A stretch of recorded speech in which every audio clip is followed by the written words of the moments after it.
지금까지 지내온 것 주의 크신 은혜라 한이 없는 주의 사랑 어찌 이루 말하랴 자나깨 난 주의 손이 항상 살펴주시고 모든 일을 주 안에서 형통하게 하시네 몸도 맘도 연약하나 세임받아 살았네 물 붓듯이 부으시는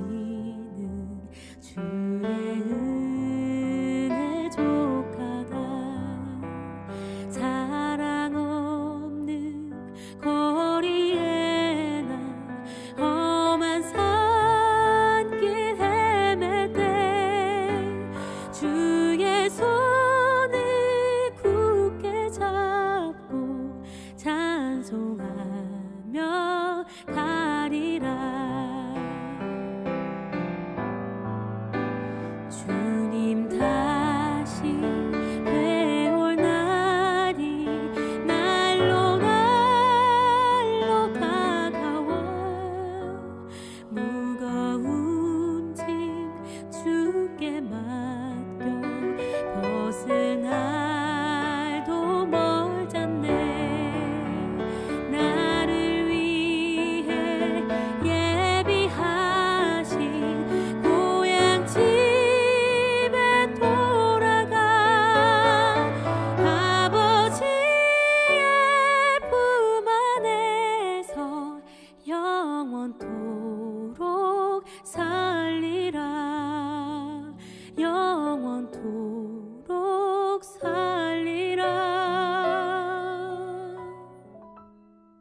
여호와의 말씀이 또 내게 임하여 이르시되 너는 반역하는 족속에게 묻기를 너희가 이 비유를 깨닫지 못하겠느냐 하고 그들에게 말하기를 바벨론 왕이 예루살렘에 이르러 왕과 고관을 사로잡아 바벨론 자기에게로 끌어가고 그 왕족 중에서 하나를 택하여 언약을 세우고 그에게 맹세하게 하고 또 그 땅에 능한 자들을 옮겨갔나니 이는 나라를 낮추어 스스로 서지 못하고 그 언약을 지켜야 능히 서게 하려 하였음이거늘 그가 사절을 애굽에 보내 말과 군대를 구함으로 바벨론 왕을 배반하였으니 형통하겠느냐? 이런 일을 행한 자가 피하겠느냐? 언약을 배반하고야 피하겠느냐? 주 여호와의 말씀이니라. 내가 나의 삶을 두고 맹세하노니 바벨론 왕이 그를 왕으로 세웠거늘 그가 맹세를 저버리고 언약을 배반하였은즉 그 왕이 거주하는 곳 바벨론에서 왕과 함께 있다가 죽을 것이라. 대적이 토성을 쌓고 사다리를 세우고 많은 사람을 멸절하려 할 때에 바로가 그 큰 군대와 많은 무리로도 그 전쟁에 그를 도와주지 못하리라. 그가 이미 손을 내밀어 언약하였거늘 맹세를 업신여겨 언약을 배반하고 이 모든 일을 행하였으니 피하지 못하리라. 그러므로 주 여호와의 말씀이니라. 내가 나의 삶을 두고 맹세하노니 그가 내 맹세를 업신여기고 내 언약을 배반하였은즉 내가 그 죄를 그 머리에 돌리되 그 위에 내 그물을 치며 내 올무에 걸리게 하여 끌고 바벨론으로 가서 나를 반역한 그 반역을 거기에서 심판할지며 그 모든 군대에서 도망한 자들은 다 칼에 엎드러질 것이요 그 남은 자는 사방으로 흩어지리니 나 여호와가 이것을 말한 줄을 너희가 알리라. 주 여호와께서 이같이 말씀하시되 내가 백향목 꼭대기에서 높은 가지를 꺾어다가 심으리라. 내가 그 높은 세 가지 끝에서 연한 가지를 꺾어 높고 우뚝 솟은 산에 심되 이스라엘 높은 산에 심으리니 그 가지가 무성하고 열매를 맺어서 아름다운 백향목이 될 것이요 각종 새가 그 아래에 깃들이며 그 가지 그늘에 살리라. 들의 모든 나무가 나 여호와는 높은 나무를 낮추고 낮은 나무를 높이며 푸른 나무를 말리고 마른 나무를 무성하게 하는 줄 알리라. 나 여호와는 말하고 이루느니라 하라. 7월 18일 금요일 오늘 본문 말씀은 에스겔 17장 11절에서 24절 말씀입니다.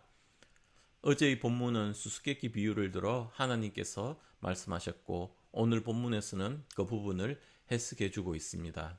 12절과 13절을 보면 바벨론 왕이 예루살렘에 와서 예루살렘 왕과 고관들을 사로잡아 바벨론으로 끌고 가고 이 왕족 중에 하나를 택하여 언약을 세우고 그에게 맹세하게 하고 그 땅에 능한 자들을 바벨론으로 끌고 갔다는 이야기를 합니다. 이 이야기는 역사적 사실을 이야기하고 있는 부분입니다. 에스겔서를 묵상하면서 여러 번 들었던 이야기일 것입니다. 바벨론이 3차에 걸쳐 예루살렘을 침공하였습니다. 이 당시 바벨론 왕이 느부갓네살이었습니다. 1차 침공 이후 다니엘 등이 1차 포로에 포함되어 있었습니다. 그리고 2차 침공 후에 여호야긴 왕이 포로로 잡혀가고 3차 침공 이후에 예루살렘 성전이 완전히 파괴되었다고 들었습니다. 에스겔서 1장 2절에 보면 여호야긴 왕이 사로잡힌 지 5년 그달 초다세라는 구절을 보면 에스겔서의 시간적 배경은 바벨론이 예루살렘의 2차 침공 이후라는 것을 알 수 있습니다. 그래서 오늘 본문 12절에서 이야기하고 있는 예루살렘의 왕과 고관들을 사로잡아 바벨론으로 끌고 갔다고 할 때 이때의 왕이 여호야긴 왕, 그 당시 왕의 고관들이었다는 것을 알 수 있습니다. 이때 바벨론의 느부갓네살 왕은 시드기야와 봉신관계를 맺고 유다의 왕으로 세워 통치를 합니다. 시드기야는 바벨론의 포로로 잡혀간 여호야긴 왕의 삼촌이 되는 사람입니다. 즉 형인 여호야김 왕이 있고 조카가 여호야긴 왕이었습니다. 결국 시드기야는 13절에서 이야기하는 왕족 중 하나입니다. 본문을 조금 풀어 정리하면 3, 4절에서 백향목의 연한 가지는 폐위되어 바벨론으로 포로로 가는 요아긴을 이야기하고 그 땅의 종자는 느부갓네살 왕을 주군으로 모시겠다고 조약하고 유다의 왕이 된 시드기야를 이야기하는 것으로 볼 수 있습니다. 14절에서 이는 나라를 낮추어 스스로 서지 못하고 그 언약을 지켜야 능히 서게 하려 하였다고 이야기하는 것은 스스로 그 나라가 서지 못하고 봉신관계의 조약을 지켜야만 왕위와 나라가 유지될 수 있다는 것입니다. 그런데 15절 전반부에 보면 그가 사절을 애굽에 보내 말과 군대를 구함으로 라고 하는데 여기서 그는 시드기야 왕을 이야기합니다. 시드기야 왕은 바벨론 왕과의 군신관계를 맺었다고 했습니다. 그런데 시드기야는 바벨론 왕을 배반하고 애굽에게 사신을 보내 도움을 요청한 것을 알 수 있습니다. 어제 본문에 등장하는 첫 번째 독수리가 바벨론을, 두 번째 등장하는 독수리가 애굽을 의미한다고 정용철 목사님께서 얘기해 주셨습니다. 오늘 15절에 상응하는 어제의 구절이 7절입니다. 또 날개가 크고 털이 많은 큰 독수리, 즉 두 번째 독수리입니다. 즉 애굽을 향해서 물을 받으려 그 독수리를 향하여 뿌리가 뻗고 가지가 펴졌다고 하는 표현에서처럼 첫 번째 독수리에 해당하는 바벨론을 저버리고 두 번째 독수리인 애굽의 간절함으로 도움을 청하는 그런 모습을 그려지고 있습니다. 15절 후반부에 바벨론 왕을 배반하였으니 형통하겠느냐, 이 일을 행한 자가 피하겠느냐, 언약을 배반하고야 피하겠느냐라고 바벨론을 배반함으로 형통이 없을 것임을, 피할 길이 없을 것임을 반문을 통해 이야기하고 있습니다. 그리고 그 결과를 16절에서 예언합니다. 바벨론 왕이 그를 왕으로 세웠거늘 그가 맹세를 저버리고 언약을 배반하였은즉 그 왕이 거주하는 곳 바벨론에서 왕과 함께 있다가 죽을 것이라. 17절에서는 바로의 큰 군대가 오더라도 전쟁에 도움이 되지 않을 것이라고 이야기하고 있습니다. 18절까지는 유다왕 시드기야와 바벨론 느부갓네살 왕 사이의 맺은 조약을 이야기하며 그 언약을 배반하였기에 느부갓네살 왕으로부터 피할 길이 없음을 다시 한번 이야기합니다. 19절에서는 주 여호와의 말씀이라 내가 라고 시작합니다. 18절까지는 느부갓네살 왕과 시드기야 왕 사이의 조약, 언약이었다면 19절에서는 하나님과의 언약으로 옮겨갑니다. 시드기야 왕이 하나님과의 맹세를 업신여기고 하나님과의 언약을 배반함으로 그 죄를 그에게 돌리겠다고 하십니다. 20절과 21절에서 어떻게 심판하고 어떤 결과가 있을지에 대해서 이야기하고 있습니다. 하나님께서 거물을 쳐서 시드기야를 잡고 바벨론으로 가서 그 반역한 것을 바벨론에서 심판하실 것을 예언하십니다. 그리고 시드기야 왕을 따르던 모든 군대들은 죽거나 사방으로 흩어진다고 이야기하고 있습니다. 이에 대해서 좀 더 자세한 내용은 예레미야 52장에 잘 나와 있습니다.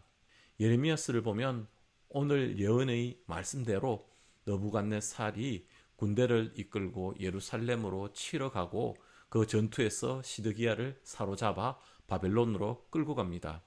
그곳에서 시드기야는 눈이 빠지고 노쇠사슬에 결박되고 죽을 때까지 옥에 있었다고 합니다. 놀랍게도 오늘 하나님의 예언이 그대로 이루어집니다. 19절에서 21절을 차분히 보면 하나님이 시드기야 죄를 그 머리에 돌리고 하나님의 거물을 치며 하나님이 올무에 걸리게 하고 바벨론으로 데리고 가고 거기에서 하나님이 심판하시겠다고 합니다. 실제 모든 일은 예레미야서를 통해서 보면 느부갓네살 왕을 통해서 오늘 말씀이 이루어지는 것을 볼 수 있습니다. 느부갓네살 왕을 실제 움직인 분이 하나님이시다라는 것을 미리 예고하고 계신 것입니다. 겉으로 드러난 것은 시드기야가 느부갓네살 왕과의 조약을 파기함으로 느부갓네살 왕으로부터 피할 길 없는 징벌을 받는 상황이지만 한층 깊은 곳은 하나님에 대한 범죄함이 있다는 것입니다. 오늘 본문은 바벨론 왕과 조약을 맺었는데 그를 배반함으로 하나님으로부터 징벌을 받는다는 것으로 읽힐 수 있을 것 같습니다. 물론 그런 부분이 완전히 없는 것은 아닐 것입니다. 그러나 하나님이 바벨론을 사랑해서 바벨론으로 하여금 이스라엘과의 전쟁에서 이기게 한 것이 아니라 이스라엘의 반역과 패악을 벌하기 위해서 바벨론을 도구로 사용하셨다는 것 또한 잘 아실 것입니다. 그렇다면 단순히 바벨론에 대한 배반 때문에 이스라엘을 벌하는 것이 아니라 그것보다는 하나님에 대한 범죄가 있었던 것입니다. 오늘의 본문은 여기에서 맺지 않고 22절 이후 하나님께서 이스라엘 민족을 하나님 백성들을 이후 회복시키시는 것을 예언하고 계십니다. 앞서 독수리가 포도나무 씨를 옮겨가서 심었다면 22절에서는 하나님께서 직접 백향목 꼭대기에서 높은 가지를 꺾어다가 높고 우뚝 솟은 이스라엘이 높은 산에 심어 가지가 무성하고 열매를 맺어서 아름다운 백향목이 될 것임을, 그리고 각종 새가 그 나뭇가지 아래 살 것임을 예언하십니다. 24절에서 나무를 높이고 낮추고 무성하게 하고 말리고 하는 모든 주권이 하나님께 있음을 이야기하며 하나님 말씀이 이루어질 것을 확인하며 17장을 마무리합니다.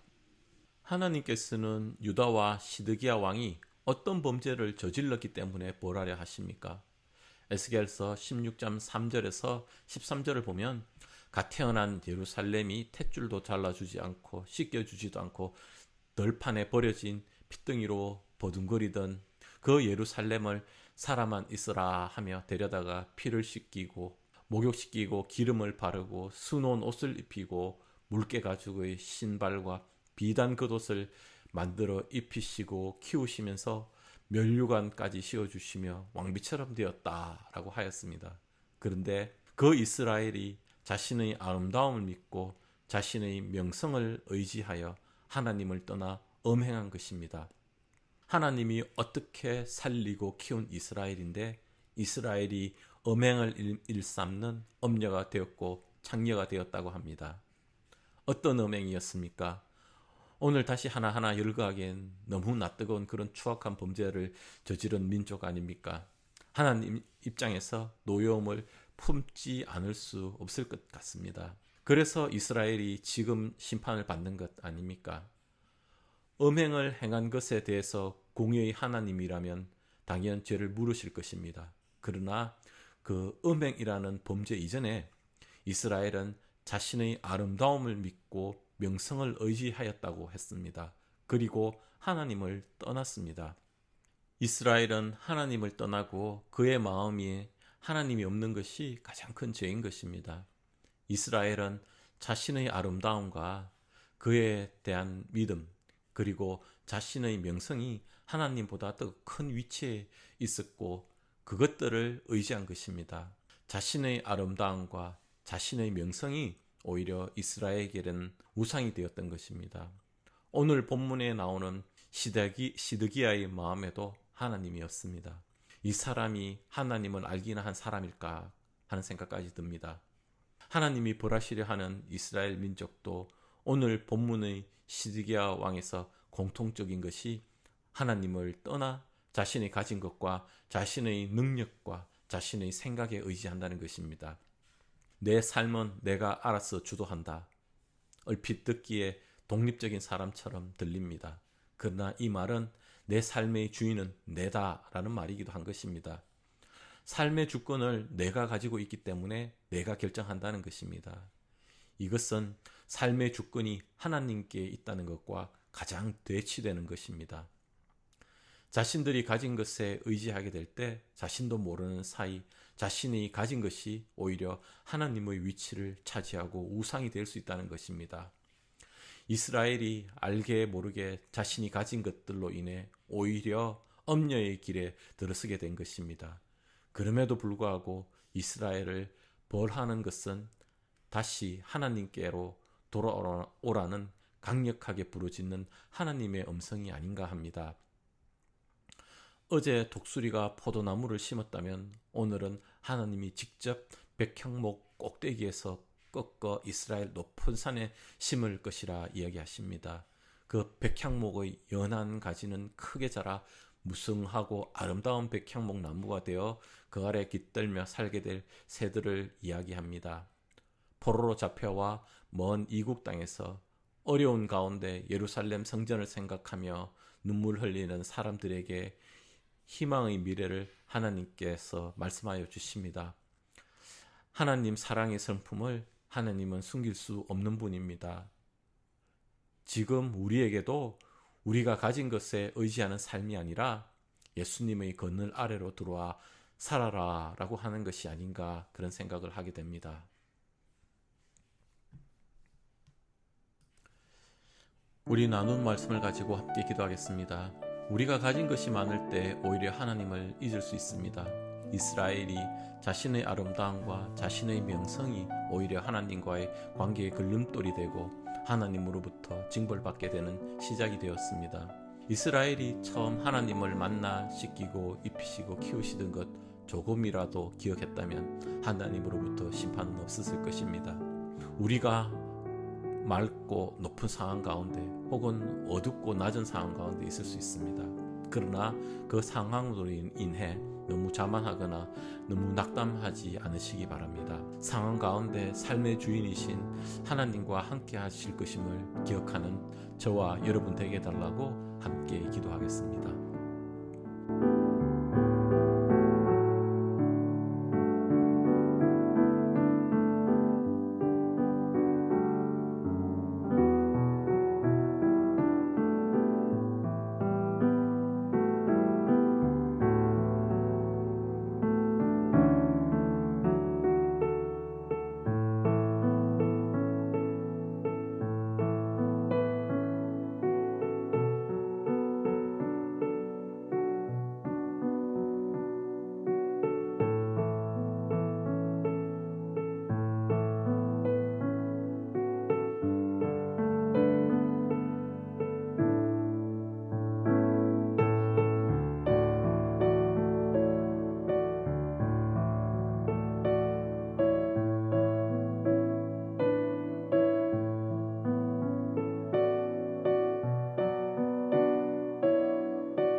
세계와 선교를 두고 기도하겠습니다.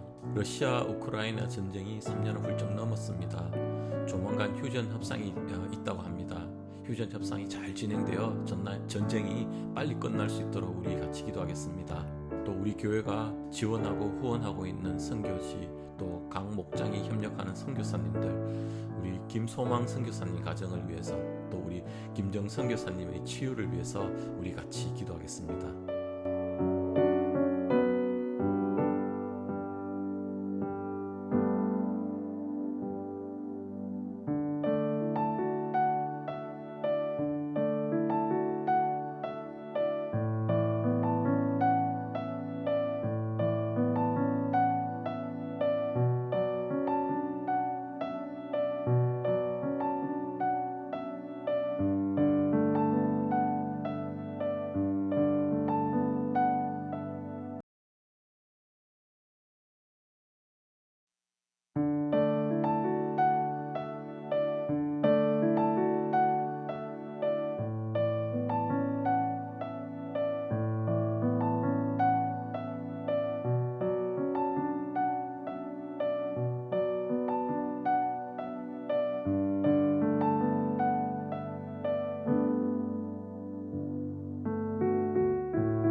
우리 교회 공동체를 위해서 기도하겠습니다. V24 건축을 두고 먼저 기도하겠습니다. 마지막 건축 허가와 모기론 계약이 순조롭게 잘 진행되도록 우리 함께 기도하겠습니다. 또 교회의 모든 그룹들이 한어부, 영어부, 어린이, 청년, 장년 모든 그룹에서 하나님을 온전히 찬양하고 또 하나님이 기뻐하시는 예배를 드릴 수 있도록, 그리고 또 다음 주부터 시작되는 훈련 가운데 하나님을 잘 알아가게 해달라고 우리 함께 기도하겠습니다. 육체의 연약한 가운데 계신 여러 교우님들, 영적, 심적 어려운 가운데 계신 성도님들, 이분들도 생각하면서 우리 함께 기도하겠습니다.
주 기도문 이후 계속해서 개인 기도 드리시겠습니다.